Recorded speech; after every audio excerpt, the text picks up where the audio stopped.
been sleeping on my mate's sofa for 2 weeks now. I've been sleeping at my mate since I left home. I was kicked out of home 2 weeks ago, and now I've just been staying with mates.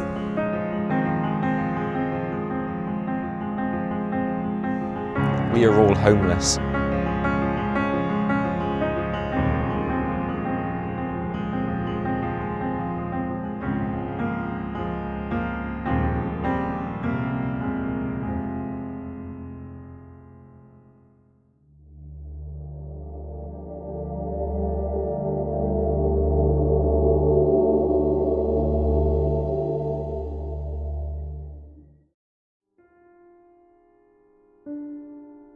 The start of it all happening really was the fact that I didn't get on at all with my stepdad. I lived at home with my mum, my stepdad and my little sister. My stepdad at the time, he liked to drink a lot, gamble a bit. Didn't see eye to eye to the point where we ended up getting arrested quite a few times for fist fights.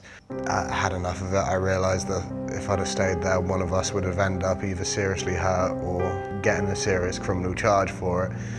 It's never a nice feeling to realise that the two people that are meant to be caring and looking after you really can't do as much of a good job as they should. And looking back on it, I was in serious danger. I'm quite surprised that neither of us ended up in hospital. I started off sofa surfing with mates, crashing on sofas anywhere. Got them with a couple of nasty characters at the time, but life goes on. School, college and anything else like that was out of the question because I'd spend the whole day looking for the next place to sleep. The first week or two of sleeping on couches wasn't too bad. That's the point where friends go, oh yeah, he just needs a place to stay for a little while, but after the first couple of weeks when you start running out of places to go, that's the point when things get really worrying.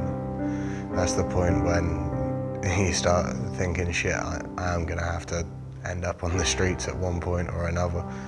The whole thing of really trying to find where the limit is of outstaying your welcome, that's a horrible thing as well because it's very uneasy for somebody to turn you away when they know that you haven't got anywhere else to go.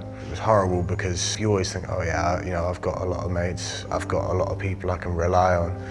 But it's amazing how quickly when you ask favours, people start to turn you away. It's amazing how quickly they start to think of you as a moocher instead of as a mate. The first couple of weeks of staying on couches, I kind of realised that the best thing to do would be to see who's actually who's having a party or who's getting drunk or who's going through some kind of shit, because that was always the time when they'd want people around.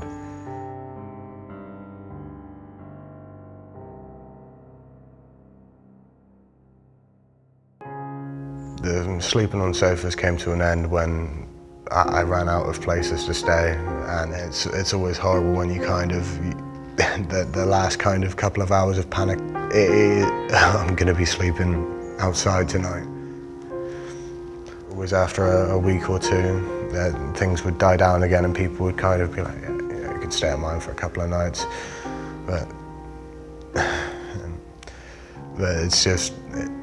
it's the fact of knowing that there's nowhere else for you to go. That's the most horrible feeling in the world.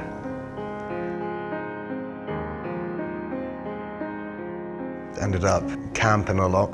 It was all right if it was the middle of summer, but in the winter it was horrible to be sat in a tent by yourself. Whenever people see somebody on the streets, they do often take the piss a lot. When there was times that I was camping, I had a tent set fire to. I had someone try and drag me and throw me in a river. The worst one was always them urinating on the tent. Spent a lot of the time drunk because either that would be the best time to crash on a mate's sofa or because it was just so cold that was the only way I could sleep.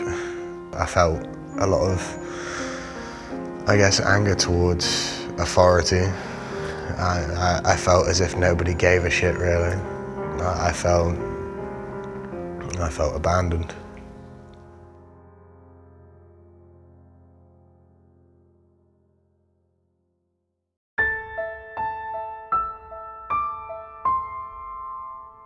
If I was going to give advice to anyone in the same or similar situation, it would be find as much support as possible. There is help out there, you just need to get hold of it and grab it with both hands.